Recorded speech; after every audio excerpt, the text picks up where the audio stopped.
Hi, this is Carrie with Clay Revolution, and today I'm going to show you like 5 or 6 different ways to make textures and molds using molding material and simple scratch foam that you might even have at home. I'm going to be showing you some different types of materials. The first one is a product that we carry called Impressive Putty. This replaces the two-part silicone molding material, so I'll talk about that a little bit. And the other product is simple scratch foam that, a lot of times you can just cut out from a leftover plate.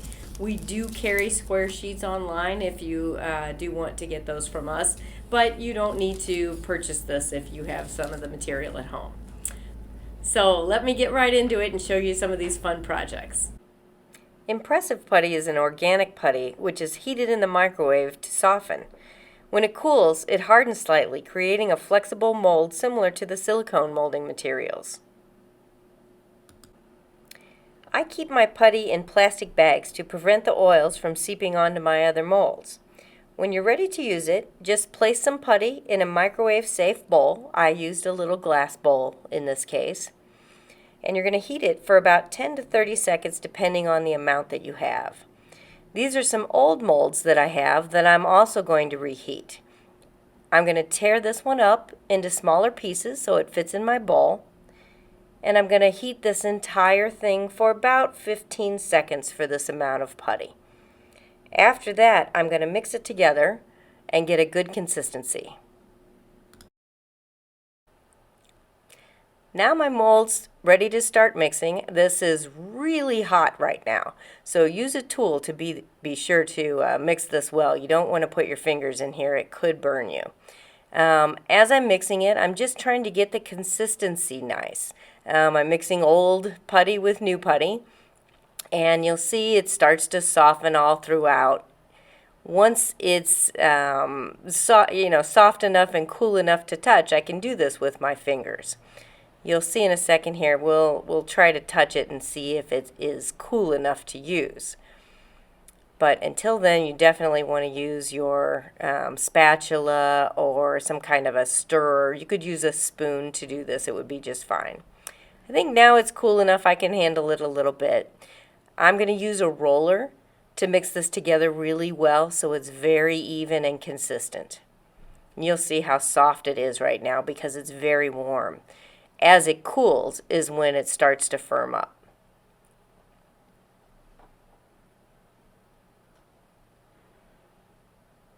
I'm just going to roll this up and set it to the side to start using. So the first mold that we're going to make is a simple press mold. I'm going to make a little small pad of clay or putty, and I'm really just going to take this guy and press him straight down into it. He's got a lot of texture, so it should work very simply for this. Push it down nice and flat, and I'm going to use a tool to pick him up so that I don't put a divot into my putty. Pull that out, and you'll see that beautiful impression that it made very simply. The second mold I'm going to make is a flat top surface mold. This works really great if you want to leave some surface area around your design if you were to cut your clay out. So I'm going to roll again a little pad, but this time I have my molded piece on the surface and I'm going to press the pad on top of it. I'm going to roll slightly with my clay roller. And you'll see when I turn this over, it's going to be nice and flat on the surface of the mold, allowing me to have a nice flat surface on my clay design after I use it.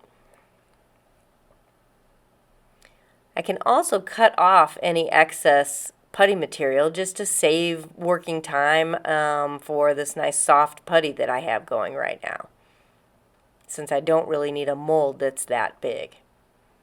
I'm going to pick up that piece very delicately, and I'd probably let this cool a little bit more if I wasn't on camera, just to firm it up a little bit better. The next piece I'm going to do is really quite beautiful. This is a little twig I pulled off of some very supple leaves. I'm going to make a larger mold that I can use to cut out maybe something like a bangle cuff or something that you could layer other designs on.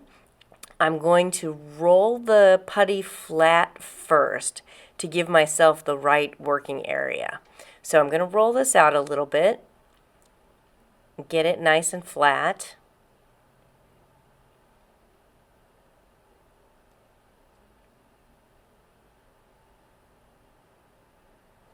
There we go. That has a little better consistency to it. Roll that out. And then I'm going to roll this leaf texture onto the top of the piece. Very gently. I don't want to make my putty too thin. And when I pull this off, the design in this is just absolutely gorgeous. It's wonderful for making organic molds.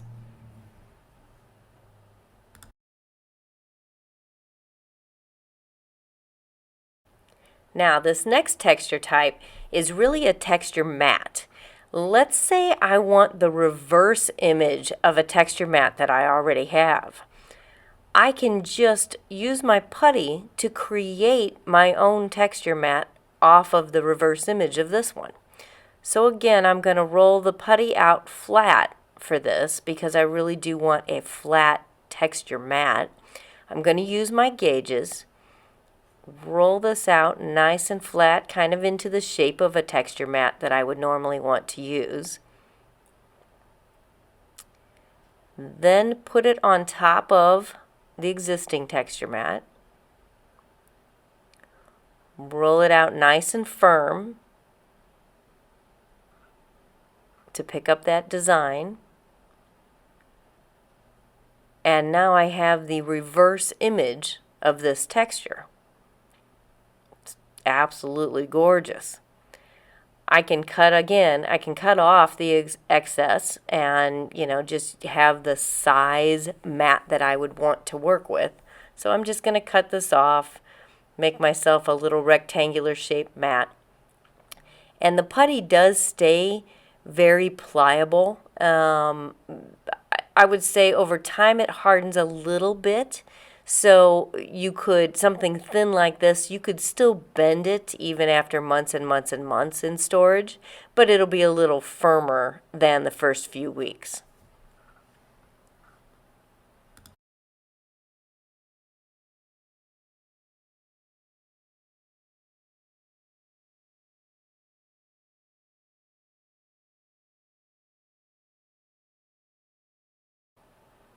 I'm going to do exactly the same thing, but this time I'm going to use a large stamp block that I have.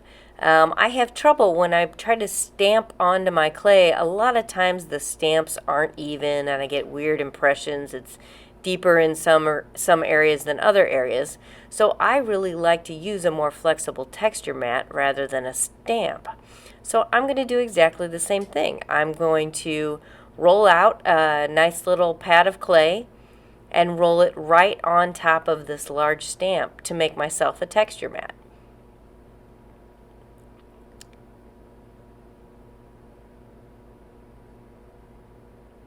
And you can see you really don't need any release agents to do this. The putty has natural oils in it, so it doesn't tend to stick to, well, I haven't found anything that it sticks to. So it's really great for doing this. And again, it's a little soft right now. It hasn't cooled, so I'm going to be gentle to show you. But you can see it picks up that stamp just absolutely beautifully.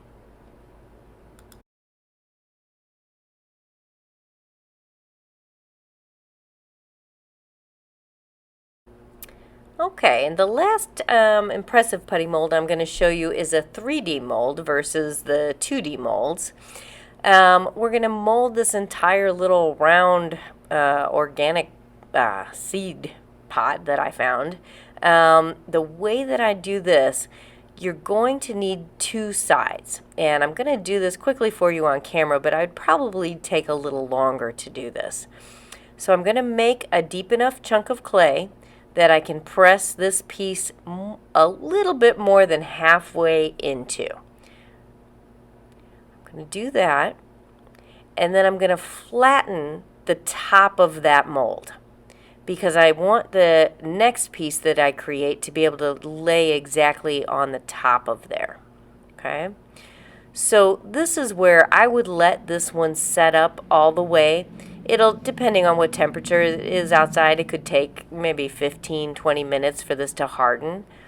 I would let this set up all the way. Then I would microwave another small piece and put the next piece on so that they don't stick together or anything, and you can get a good solid connection between them. But for time purposes, I'm going to go ahead and roll this next one and put it right on top.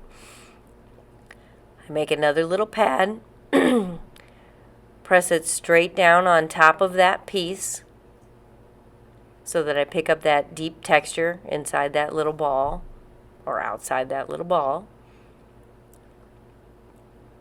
Get a nice good connection.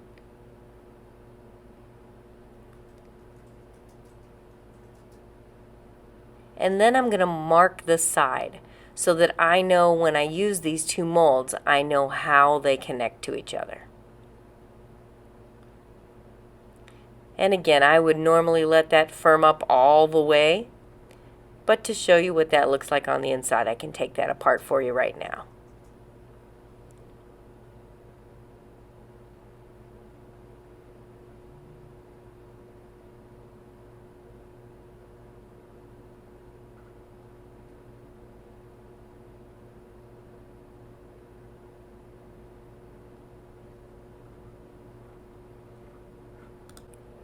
So now you can see how that comes together. I would just let these set up all the way and then line up my markings and push my clay into those firmly and push them together, and that's going to leave the impression on both sides of your clay, whatever kind of clay you're using.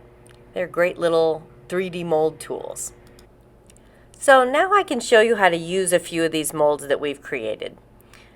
I'm going to grab a little bit of Project X silver clay and just show you each one of these molds that I had. One is an older one that I had laying around. This mold was probably made about 5 years ago. And the other one is the little lobster mold that we just made a few minutes ago. So this is Project X 999 silver clay. I think this is the flex version. Just going to get my clay in good working condition real quick here.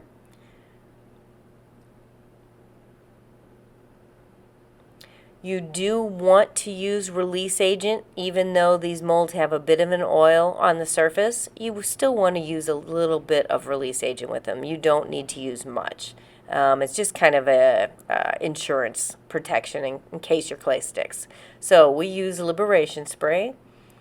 I'm going to grab a little brush, put just a little tiny bit of release agent on there. Then put my clay on top. Roll it down into the texture design, and you'll see the beautiful texture that this is going to leave. I use this particular mat to make really wide ring bands that have a leaf texture on them. It's absolutely gorgeous. You'll see I just kind of cut out different pieces of that design to make a long ring band and wrap it around a mandrel. It's beautiful.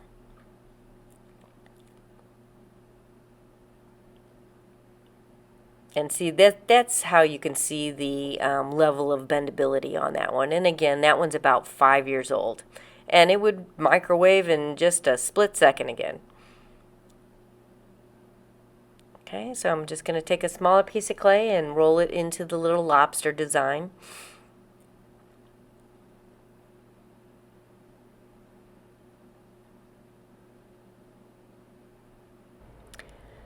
Since this mold is really shallow and has some fine little details like those little antenna types of things, I'm going to use my finger to press the clay down into those really well, and then I'll just roll the back to flatten that out.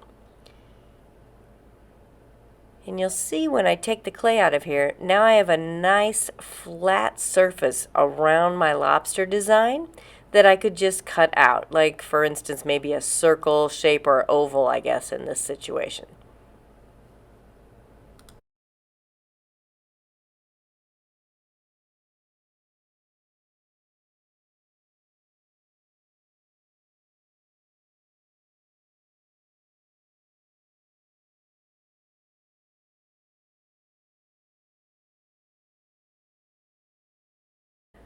So the last one I'm going to show you is that great leaf mold that I made earlier. I'm going to use a lot more clay for this one. This could be used maybe for something like a silver cuff or maybe a very large pendant. You could maybe cut this out and shape it and form it into a dimensional kind of thing. So I'm just going to make my clay into a bit of a pad shape. Again, I had put some release agent on here. And I'm going to roll my clay on top of that design, just spreading it out just a little bit here. Down into that detail on the bottom.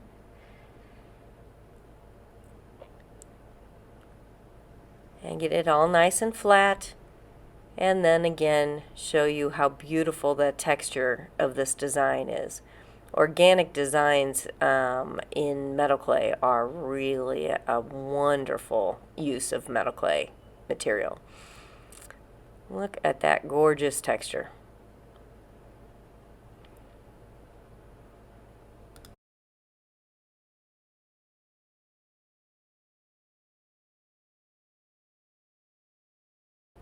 And again, just to reiterate, when I get bored with that design, I'm just going to tear it up, re-microwave it, and make something new.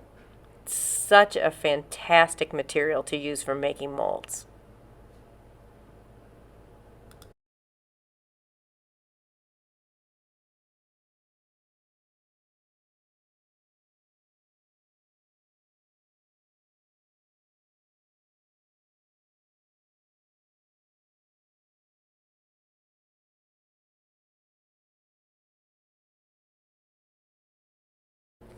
The next texture I'm going to show you is made with simple scratch foam. Scratch foam is just a foam board. You can use takeout containers. You can use foam plates, disposable plates. We do sell rectangular sheets on our website. They're very inexpensive, and you can just kind of create whatever you'd like. You use either an awl or a pen or an embossing tool to create your design on the foam board. So I'm going to show you a few different tools that I use. This is a specialty awl that's sold in our Master Series set, but it's got a nice sharp wide edge on it so I can get really deep crisp lines.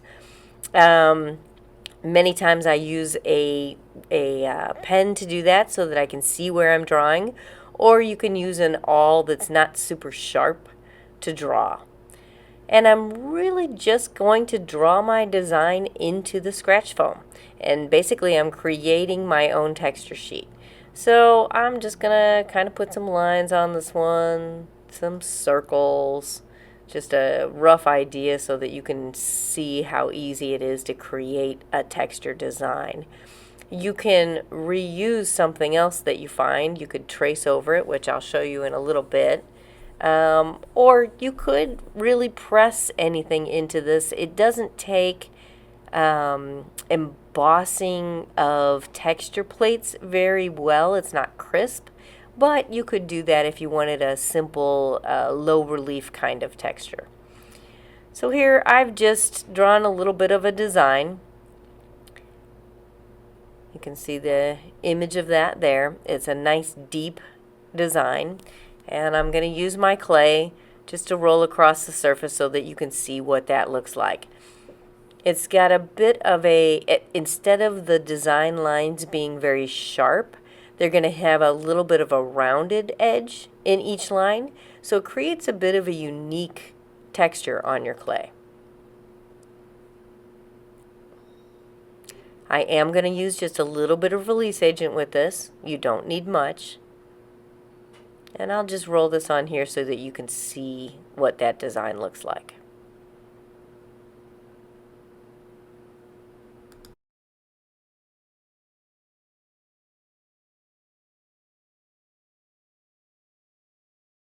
This is a pre-made sheet that I made already and drew out a pattern that I really liked. It's kind of organic, but it's got some nice straight lines on it. So I'm just going to roll on this one so you can see what an overall impression might look like. of something a little more planned out.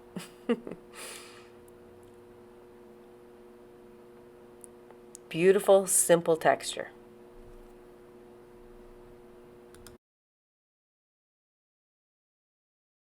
And here I'm going to show you how to actually retrace a design.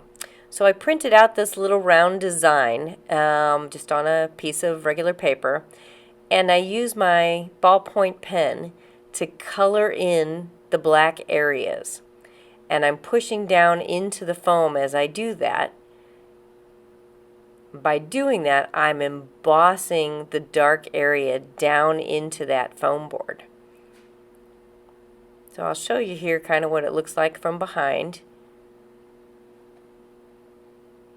And that bottom one is finished. I've gone back in and used an embossing tool to really lay down all the areas. And I'll show you a bit about how that design would look on clay.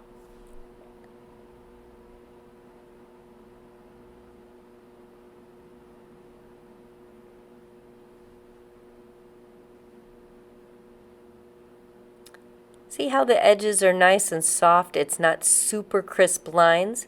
So depending on what kind of texture you're working on, that can be really ideal. There's a little face on top of this one that I drew as well. So I thought I'd show you something that was very scarce. There's not a lot of wide embossed lines on this. So it'll show you kind of what a very low relief scattered texture might look like.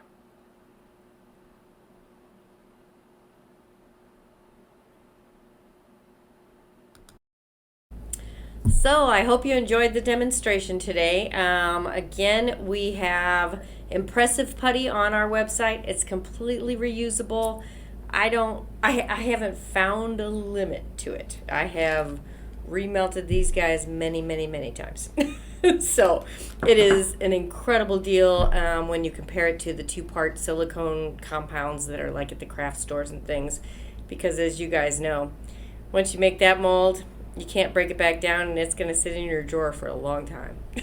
So I hope you enjoyed everything and got some ideas for making some creative molding materials and fun projects, and I'll see you next time. Thank you.